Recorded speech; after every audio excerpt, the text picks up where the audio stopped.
Es que mira, el abuso sexual y abuso de cualquier tipo siempre va a ir profundamente enredado con la manipulación, siempre. Y son muchas capas de mentiras. Entonces, entrar y ayudar a alguien que ha atravesado este abuso requiere una paciencia y una fuerza que realmente solo Dios puede dar. Bienvenida a un episodio más de Crianza Reverente, tú y tus hijos delante de Dios, con Susie Bixby.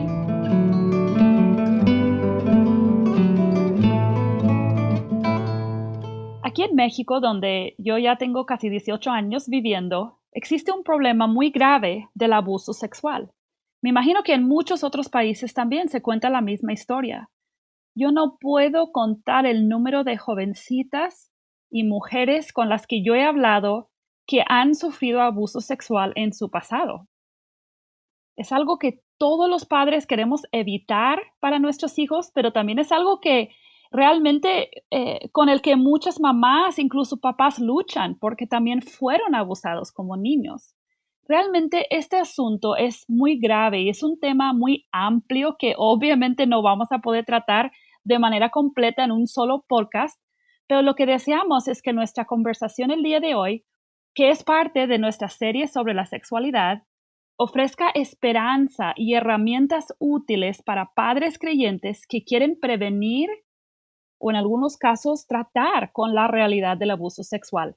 Para esto estoy muy contenta de que nos acompañe una hermana querida de Guatemala, Aisha de López. Aisha, muchas gracias por acompañarnos para hablar de este tema. Muchas gracias, Susan. De verdad es un privilegio y un gozo poder acompañarles en este audio y esperar servir a las familias que son la audiencia de su podcast, que podamos realmente ayudarles en pensar claramente acerca de la realidad que vivimos en nuestros países, en nuestras congregaciones y qué dice la palabra de Dios al respecto.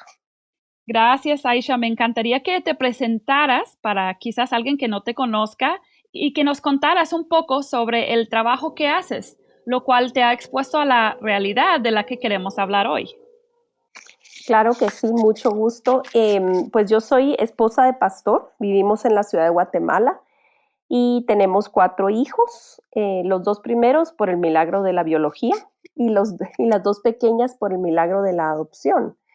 Esto último pues nos ha adentrado a otro mundo, especialmente a mí, a raíz de empezar todo el proceso de adopción de nuestras 2 pequeñas, pues yo vi una gran necesidad en ese campo y sobre todo una gran ausencia de la iglesia en Latinoamérica. En Estados Unidos pues ya es un poco más normal ver familias adoptivas y de acogimiento temporal, pero entonces esto inevitablemente, niñez vulnerable, implica en un montón de casos el tema de abuso sexual.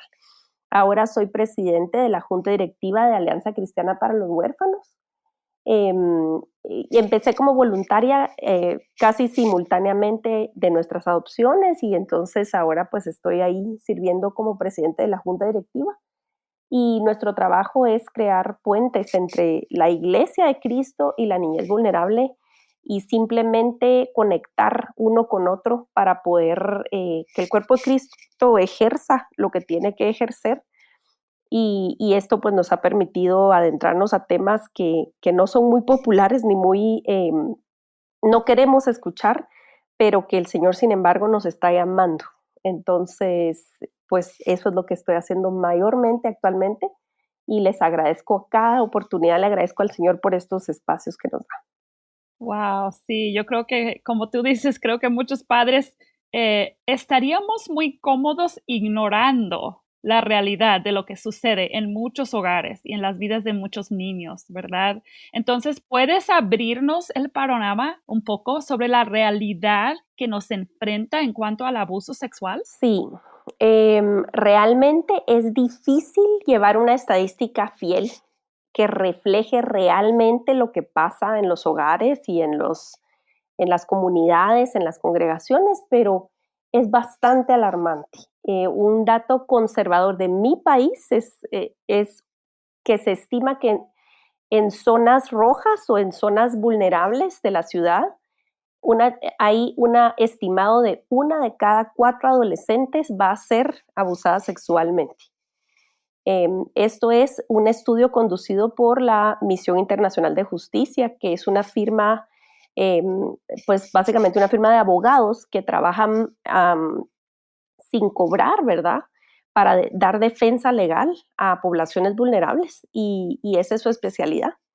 Pero se puede decir que es muy seguro que si tú sos una maestra o una maestra de escuela dominical en tu iglesia, o un grupo de jóvenes, o lo que tenga que ver, cualquier grupo que tú estás frente a una, probablemente conoces ya a unos cuantos niños que están sufriendo abuso sexual, lo han sufrido. Esto es seguro. Wow, qué fuerte, ¿no?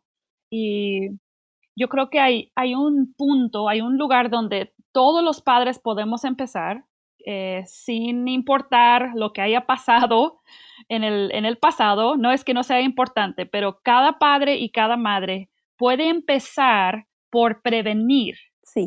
Entonces, ¿qué pueden hacer para empezar aquí esta discusión? ¿Qué pueden hacer los padres, incluso las iglesias quizás, desde que sus hijos están muy pequeños para protegerles en contra del abuso sexual? Sí, primero tu presencia. No hay nada que sustituya la presencia de un adulto seguro en la vida de un niño. Yo sé que es cansado, yo sé que es tedioso, es aburrido ver las rutinas de los niños y sobre todo cuando son chiquititos, de bebés esa primera edad de 2, 3, 4, 5 años, es cansado, pero nos necesitan. No solo nuestra presencia, sino nuestra presencia activa. Involucrarnos y observar y no estar delegando el cuidado de nuestros niños a la ligera. Lo segundo sería hablar con claridad. ¿Cómo se llaman las partes del cuerpo? Les vamos a decir su nombre para hablar con claridad, porque si no, desde ahí les estás comunicando que hay vergüenza en cómo Dios nos hizo, en las partes de un niño, de una niña, y cómo al momento, por ejemplo, de bañarlos, tú les reenforzas, no todas las veces, pero sí algo que tiene que ser recurrente en las diferentes etapas.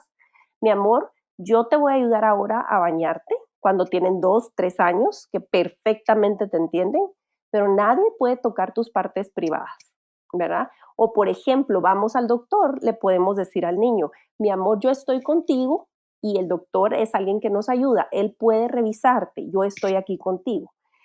Hablar con claridad, hablar con la verdad en esas cosas que parecen pequeñas.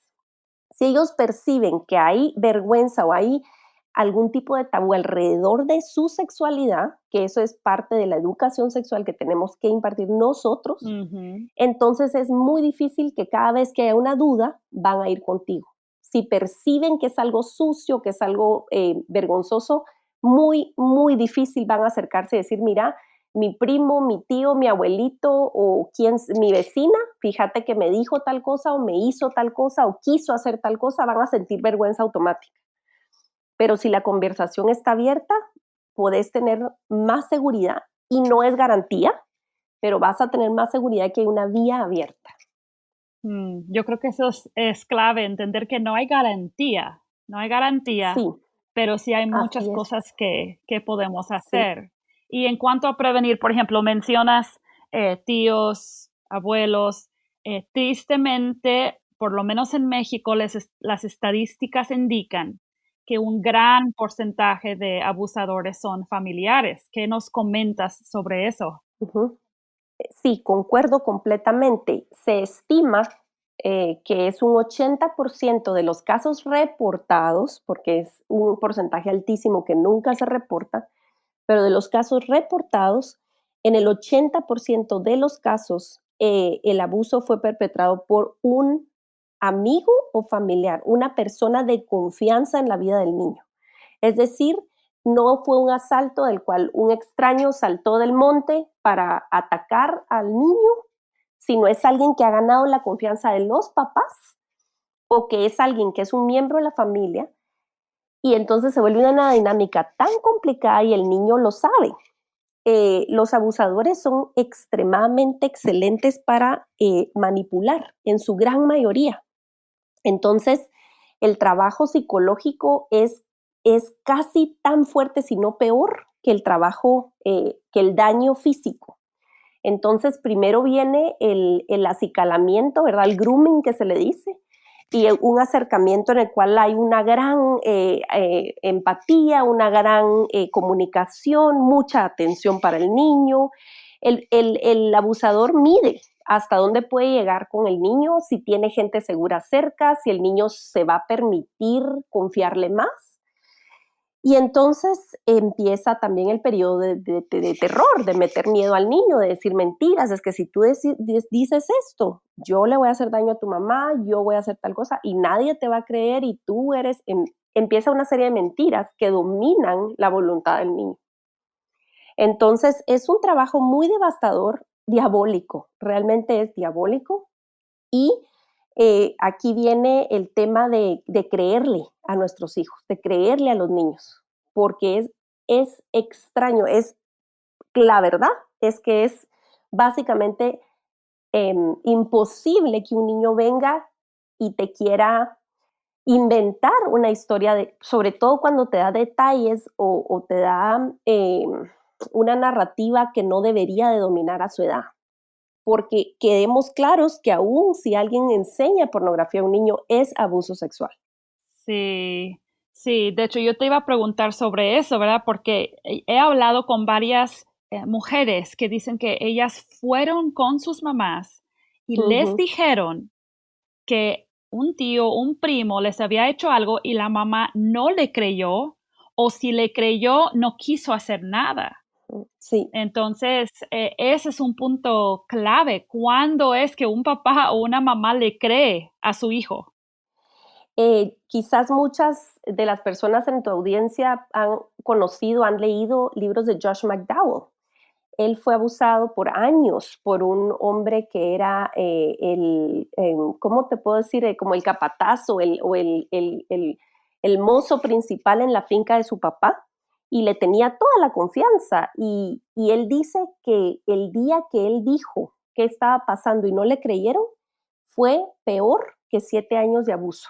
Y puedo decir que hay pocas cosas más devastadoras para un niño, porque pierden toda la esperanza, porque hay mucha confusión. Si no hay comunicación y no sabes qué te está pasando, no sabes que eso es abuso, que está mal y que tú no tenés la culpa, estás pensando, quizás cuando yo avise, entonces voy a ser libre de esto. Y si lo decís y no te creen, te quedaste más solo que antes y más a las expensas de tu abusador. Y es más propenso a ser víctima de abuso en un futuro, porque nadie te creyó. Entendamos que el abuso es abuso porque alguien con más poder, aun si es un primo adolescente que no es mayor de edad, pero si tiene más conocimiento y sabe lo que está haciendo, está pecando contra el niño, y el niño nunca provoca el abuso. No me importa qué circunstancias sean, el abuso es una dinámica de desigualdad de poder en donde el grande o el que domina la relación está tomando ventaja sobre el débil. Un niño no se puede inventar cuestiones muy gráficas sexuales. Un niño que está jugando, actuando sexualmente, por ejemplo, la reacción nuestra no debe de ser de reprimirlo y de avergonzarnos por su comportamiento y rápido regañarlo y avergonzarlo más, sino con sabiduría, jalarlo, o sea, es decir, tomarlo a un lado y decir, mi amor, mira, yo te vi que estabas haciendo tal cosa, contame dónde viste eso. Y Dios va dando la vía para sabiamente abarcar y escuchar. Cuando una criatura viene a nosotros y nos dice qué está experimentando, tenemos que pedirle al Señor. Y papás, yo sé que uno no quiere prepararse para eso. Yo sé que es una pesadilla pensar en siquiera considerarlo, pero por favor, hazlo. Prepárate por si algún día, si es tu hijo, tu hija, un sobrinito, alguien de la cuadra o en la iglesia, tu reacción no puede ser de escándalo de asco, de incredulidad, laméntate con la criatura, escucha, cálmate y dile que le crees y dile que no es su culpa. Es lo principal. Si vas a llorar, que te vea llorar y explícale que estás llorando porque eso no debió pasarle. Explícale que eso no es culpa de él o de ella. Nuestros niños no tienen el lenguaje sexualizado por naturaleza. Si nosotros hemos hecho nuestro trabajo o si han estado cuidados por gente segura, no tienen por qué saber ciertas cosas de acciones sexuales. Y si un niño está hablando de esa manera o jugando de una manera sexualizada, ahí está pasando algo. Y cuando un niño reúna las fuerzas, la valentía o incluso si lo dice por accidente, entre comillas, te dice lo que está pasando, tengamos una respuesta adecuada, calmada. Si es necesario o si sientes ganas de llorar, llora, porque es una tragedia, porque se ha pecado contra este niño. Y explícale por qué estás llorando porque esto no debió ser así, porque ningún niño debe ser tratado así, porque le han mentido acerca de quién es.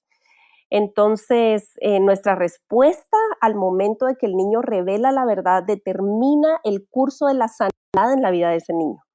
Y podemos confiar en que Dios puede transformar ese dolor, pero nuestra respuesta inicial es clave. Y por ejemplo, si el niño no dice algo abiertamente, no nos dice, no nos expresa verbalmente algo que le pasó, ¿hay algunas otras señales que nosotros podemos buscar o simplemente si los vemos, saber que eso pudiera ser una indicación de que algo está pasando? Sí, lastimosamente no siempre hay muchas señales. En general, pudiera ser pesadillas, interrupción de sueño, orinarse en la cama, miedos que tal vez el niño no tenía, que ha empezado a tener, no querer visitar a cierta persona, o como ya mencioné, un juego inadecuado con otros niños. Y esto, una vez más, va a requerir de nuestra observación, de nuestra presencia, de platicar, de tratar de estar presente en la vida del niño, ¿verdad? Y recordemos que también los que hemos puesto nuestra confianza en el Señor tenemos la herramienta de la oración. Y entonces el Señor es misericordioso y nos escucha y nos va a revelar aún cuestiones que son dolorosas, pero que necesitamos saber con tal de empezar el camino de sanidad. Mm, sí, la oración es tan importante en todas las áreas de la crianza y especialmente en esta. Y me gustaría que habláramos brevemente sobre cómo ayudar, cómo empezar a ayudar a una víctima de abuso sexual. Pero primero, ¿qué podríamos decir que la Biblia dice sobre el abuso sexual? ¿Habla la Biblia del abuso sexual? ¿Es siempre pecado el abuso sexual? Y si es así, ¿quién peca en una situación de abuso sexual? Sí, de verdad tengamos muy claro que este es un pecado siempre, porque es una dinámica de poder en donde la persona más poderosa está en control y la persona más débil o vulnerable está bajo el poder de esta persona poderosa, sea un adolescente o sea un abuelito o sea un pastor, ¿verdad? Y nunca el Señor esquiva los temas difíciles. No vamos a encontrar en la Biblia propiamente abuso sexual, pero sí vamos a ver dentro de todo lo que son las leyes mosaicas, ¿verdad? Las leyes en el Antiguo Testamento está claramente establecido que no se puede tener conductas sexuales con un hijo, con un niño, eso se llama incesto, y nunca es permitido. Es más, la palabra de Dios dice que nos vale más, que es mejor atarnos una piedra de molino al cuello que hacer tropezar a un pequeño. Es decir, a Dios le importa profundamente cómo tratamos a ahí sí que a nuestro prójimo más pequeño, y Él odia esto porque es una violación de un portador de su imagen y una mentira acerca de quién Dios es, porque las personas adultas en la vida de los niños tenemos que ser embajadores de Dios. Estamos construyendo, como adoquinando el camino hacia Dios. Nuestros niños tienen que conocer el carácter de Dios a través de nuestro cuidado. Y cuando hay abuso sexual estamos cometiendo pecado contra Dios y contra nuestro prójimo, que es nuestro niño, nuestra niña, y la gente que lo ama, ¿verdad? Entonces la Biblia, de hecho hay casos, ¿verdad?, muy fuertes y varios, sobre todo en el Antiguo Testamento se ven, que se causan problemas familiares y Dios lo detesta, ¿verdad? Es detestable para el Señor en realidad, y en ninguno de los casos la culpa la tiene el niño o la niña. Tú comentabas acerca de mujeres que ahora en su adultez quizás no han superado el hecho de que le dijeron a su mamá y su mamá no les creyó. Y te puedo decir que yo lo he oído en cantidad de veces también y he visto, he conocido el trabajo de esta entidad que les comenté, de IJM, y cómo las niñas sufren incluso porque son acusadas de que sedujeron al padrastro, al abuelito, al tío. Sí, es muy triste. Es una cosa de verdad diabólico. Y creo que sucede más en adolescentes. Así es. Porque están... Sí, pero aquí tenemos no perder de vista que es una dinámica de poder. Sí, exactamente. O sea, creo que sucede, lo que yo he visto es que una adolescente de 12, 13, 14 años, que sí está más grande, que sí ya se desarrolló sexualmente, ahí es donde ellas realmente se lo creen. Les dicen que ellas, o sea, que fue culpa de ellas, que no vistieron apropiadamente o que hicieron algún movimiento de su cuerpo para mostrar señales de que y que ese hombre cayó en sus garras. Y eso es algo para las señoritas, las jóvenes, las mujeres, muchos años después, es muy difícil soltar la culpa con la que cargan, que no deberían de cargar con esa culpa. Sí. Es que mira, el abuso sexual y abuso de cualquier tipo siempre va a ir profundamente enredado con la manipulación. Sí. Siempre.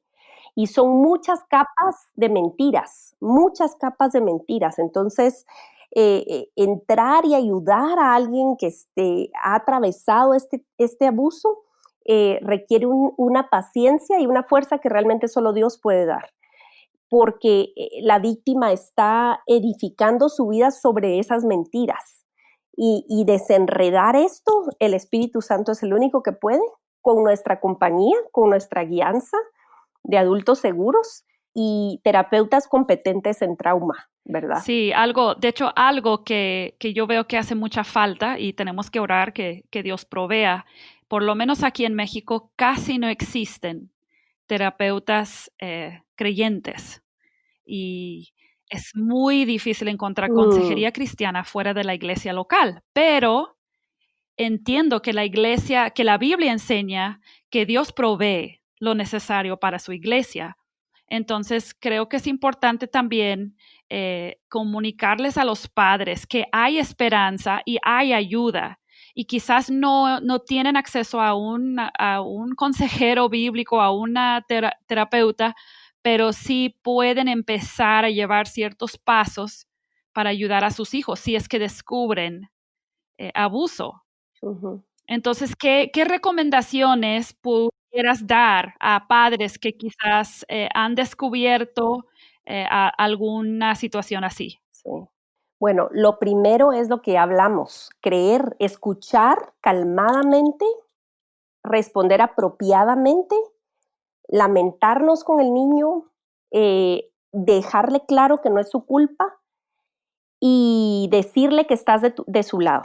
Decirles que dentro del poder tuyo, dentro de lo que cabe, tú lo vas a proteger, y entonces el siguiente paso será, si es lo que Dios les guía a hacer, claro, en el 100% de los casos deberíamos de tener sistemas de justicia que no revictimicen a la víctima y podamos decir, vaya a denunciar y haga una persecución legal, etcétera, etcétera, pero yo entiendo que en los contextos nuestros es bien complicado y el que más sufre tiende a ser el niño, sí, así es. no el que comete el pecado o el crimen, porque esto es un crimen.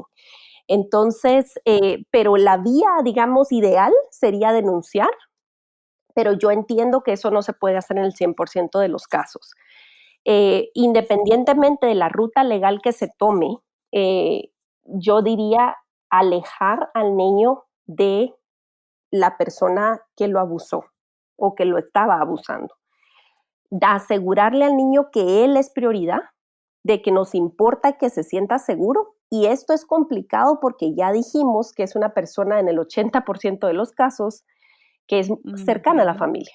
Es decir, que va a haber interrupción familiar, van a tener que prepararse para una ola de acusaciones, de opiniones, de decir, tú estás destruyendo la familia, esto deberían de olvidarlo, todos cometemos errores, la gracia de Dios perdona, quién es perfecto, y empezamos a oír todo esto, sobre todo en familias cristianas, o entre comillas cristianas, ¿verdad? Porque de todo tipo, esto es otro tema, pero gente que prefiere la imagen pública y la fachada y la reputación en la iglesia a enfrentar la verdad, estar con el débil y decirle, mi hijo, mi hija, yo te creo a ti y vamos a caminar esto y esto no está bien.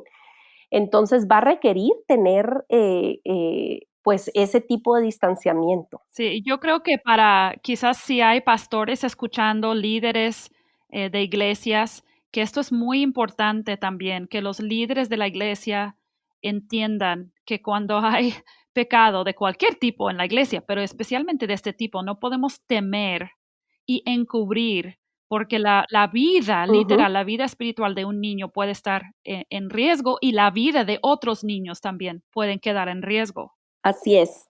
Y yo creo que es un tema muy pertinente de hablar, el tema de iglesia, porque creo que la iglesia es especialmente susceptible al abuso sexual infantil, porque nosotros simplemente confiamos. Sí, Y la iglesia es una institución que trabaja a base de voluntariado.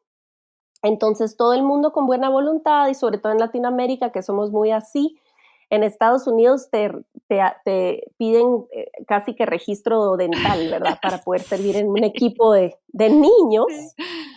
Pero en Latinoamérica tiende a ser que confiamos, el que se acerca y que cumplió ciertos cursos o programas en la iglesia lo dejamos entrar, y es un verdadero Sí, peligro no tener la firmeza de decir quién tiene acceso a los niños y quién no. Nuestro mundo ahora de pandemia está trayendo otro montón de retos, y ahorita estamos todo el mundo en sí, cuarentena en sí, nuestras casas, lo cual nos va a llevar a evaluar otro montón de cosas, ¿verdad? Pero es algo que es digno de mencionar. Y también, precisamente, el tema de pandemia, pastores, líderes, amigas, estemos pendientes porque hay banderas rojas que quizás Dios ya nos mostró en otras familias de la congregación en donde ustedes sospechan que hay abuso doméstico, abuso sexual, y los niños y las mujeres, principalmente estoy diciendo niños y mujeres porque la mayoría de abusadores son varones, lastimosamente,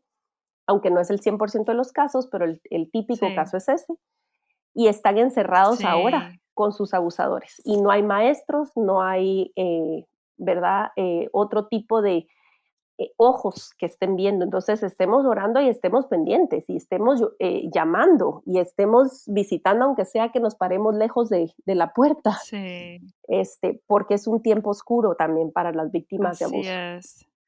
Yo creo que es imposible en una grabación breve como esta, que ya se nos está acabando el Sí. tiempo, es imposible abarcar completamente este tema, pero lo que sí queremos es dejar quizás algunas recomendaciones de recursos. Si es que alguien Ujú, no tiene acceso a un consejero bíblico, alguien entrenado en este tema, quizás ujú. algunos recursos en Internet y lo que mencionemos aquí también lo vamos a poner en la página cuando publicamos este podcast. Pero, ¿qué nos puedes sugerir? Sí. Bueno, primero que vayamos a la fuente inagotable que es la palabra de Dios, leerla con un lente cristocéntrico y saber que Él venció la muerte, vence cualquier otro tipo de terror que podamos experimentar en esta tierra. saber que el Señor está del lado del débil y del vulnerable y que no nos va a dejar, que si nosotros estamos enfrentando esto, que el amor del Señor cubre multitud de faltas y sanará. El Señor sanará. Él tiene la capacidad de crear belleza del polvo. Entonces, ni nuestras heridas del pasado ni las de nuestros niños podrán impedir la obra redentora de Cristo. Que podamos pedirle al Señor que nos dé sabiduría con quién compartir esta carga, porque necesitamos, ¿verdad? Un par de amigos, un par de hermanos, hermanas en Cristo. Quizás en tu ciudad hay una fundación, quizás en tu ciudad hay algún grupo de apoyo. Eso es algo maravilloso para poder sobrellevar las cargas los unos por los otros.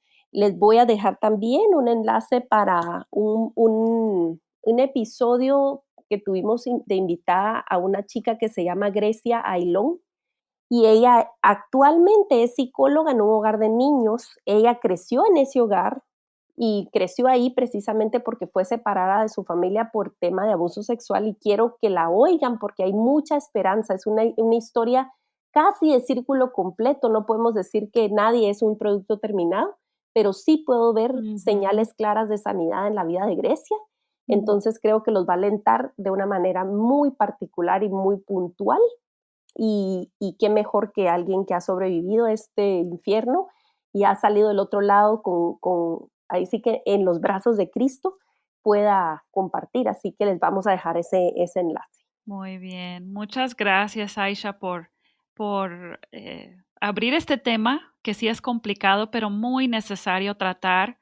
Y como Aisha dice, vamos a dejarte varios enlaces de buenos libros y otras cosas que puedes leer. Yo te quiero recomendar que no pierdas la esperanza en Cristo. Si tú fuiste víctima de abuso sexual y sientes que eso te estorba de ser una buena mamá o un buen papá, eso es una mentira. Quizás de alguna manera especial te prepara para que seas mejor mamá, mejor papá. Entonces yo te quiero animar a que no pierdas esperanza, como dice Aisha, en Cristo y su poder para sanar. Pero también te quiero animar a que no tengas miedo a enfrentar algo que probablemente tengas escondido por muchos años en tu corazón.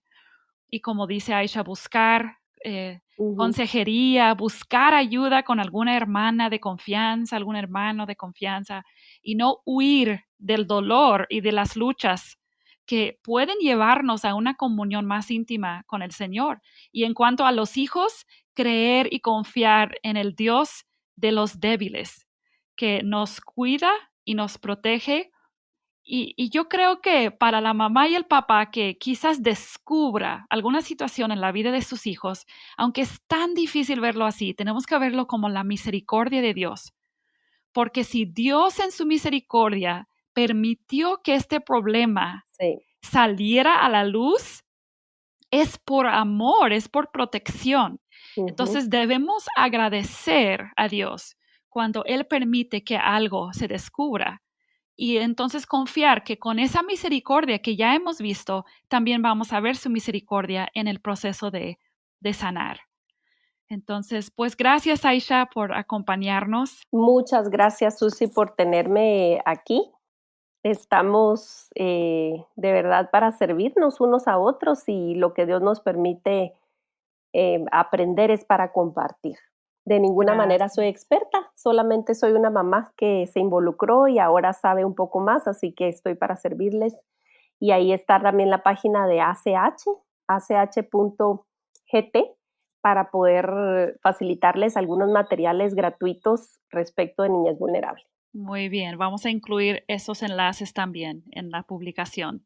Y yo te quiero animar, nuestros oyentes de siempre, que entregues tus luchas al Señor, que entregues a tus hijos al Señor, que pidas sabiduría esta semana, que no reacciones a este podcast con pánico y vayas a interrogar a tus hijos, pero que reacciones en oración y pidiendo que Dios vaya guiando tu proceso de crianza como lo ha hecho hasta ahora, que lo va a seguir haciendo. Que tengas una semana bendecida en el Señor. Nos vemos la próxima semana. Has estado estado escuchando Crianza Reverente. Te esperamos la próxima semana para seguir aprendiendo sobre el cómo adorar a Dios a través de nuestra crianza. Visítanos en crianzareverente.com y síguenos en nuestras redes sociales.